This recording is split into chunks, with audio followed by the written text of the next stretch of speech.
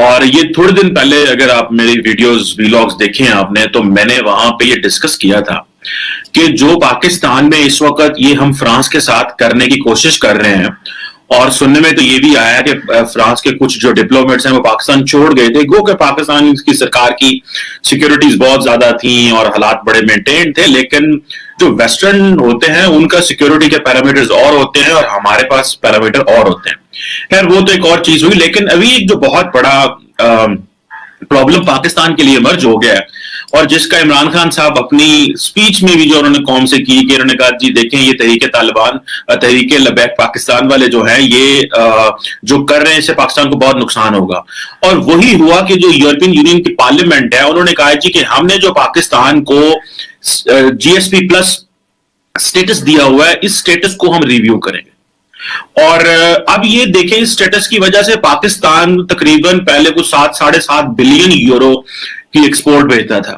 اگر یہ وہ سٹیٹس ریویو کرتے ہیں اور وہ پوکس اینڈ پریویلیجز اور وہ جو ٹیرفز انہوں نے ہمیں ریڈکشن کی ہوئی تھی ہماری پروڈکٹس کے اوپر نہیں لگتے تھے وہ ختم ہو جائیں گے تو ہم we will not be in a position to compete. اور یہ یاد رکھیے گا کہ WTO اور یورپین یونین جو تھی ہم نے بڑی مشکل سے کنونس کیا تھا along with the Europeans and Americans. Important issues جو ہے ملک کو درپیش وہ اور ہیں، اس سے بڑھ کے ہیں. آج ہم ذکر نہیں کر رہے اور ہمارے وہ ٹاپک بھی نہیں ہے، لیکن امپورٹنٹ چیز ہے وہ یورپین کمیشن نے جو ریزولوشن پاس کیا ہے، نان بائنڈنگ ہے، مطلب وہ انفارمل قسم کا ہے، وہ کسی پہ وہ گورنمنٹس کو کوئی ڈائریکٹو یورپین پارلیمنٹ نے نہیں دی. لیکن ہمارے لیے پاکستان میں لمحہ فکریہ ہونا چاہیے کہ ایسی چیزیں پاکستان کے بارے میں کیوں کہی جاتی ہیں. ہمارے فورن آفس کا ریسپونس آیا ہے کہ جی بڑی افسوسناک چیز ہے، بڑی فلانی چیز ہے. اور بھائی جو یورپین پارلیمنٹ نے کہا ہے اس میں کوئی مبالغہ ہے، کوئی غلط بات ہے، کوئی جھوٹ ہے، کوئی اس میں کوئی پاکستان کے خلاف سازش ہے. انہوں نے یہ کہا ہے کہ آپ کے کئی قوانین جو ہیں ان کا غلط استعمال ہوتا ہے. جی اس میں کون سی شک ہے کہ وہ غلط استعمال ہوتا ہے؟ ہمارے معاشرے کے جو غریب ترین طبقات ہیں، اس سے ہوئے طبقات ہیں، وہ ان قوانین کی زد میں آتے ہیں. ہمیں اس میں ہوش ہی کوئی نہیں ہے. اور وہ جس کی وہ جماعت جو ہے جس نے اچھے ووٹ لیے ہیں اس الیکشن میں جیتی نہیں ہے، وہ جو بینڈ ہے تحریک لبیک پاکستان، اس نے جو ہنگامہ کھڑا کیا تھا انہی چیزوں پہ کھڑا کیا تھا. لیکن ہم چپ ہوتے نہیں وہ نہیں، رد عمل آئے گا وہ ہوگا. تو دوستو میں آپ کو بتا دوں کہ یورپی سنسد کچھ دنوں میں اس پرستاو کو پاس کر دے گی. اس کے پہلے وہ ودیش معاملے میں پاکستان کی رپورٹ دیکھے گی، پھر اس پر بحث ہوگی اور پھر ووٹنگ. اب چونکہ پرستاو کے پکش میں 681 اور ورودھ میں محض 6 ووٹ پڑے ہیں تو یہ طے مانا جا سکتا ہے کہ پاکستان کو یہ اسٹیٹس کھونا پڑے گا.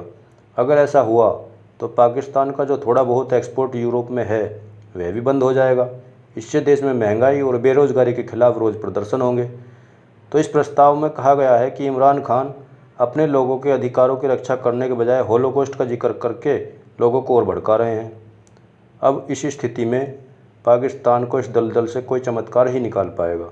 اسی طرح کی انٹرسٹنگ ویڈیو دیکھنے کے لیے آپ کے اپنے چینل ٹاپ نیوز کو لائک، شیئر اور سبسکرائب ضرور کریں.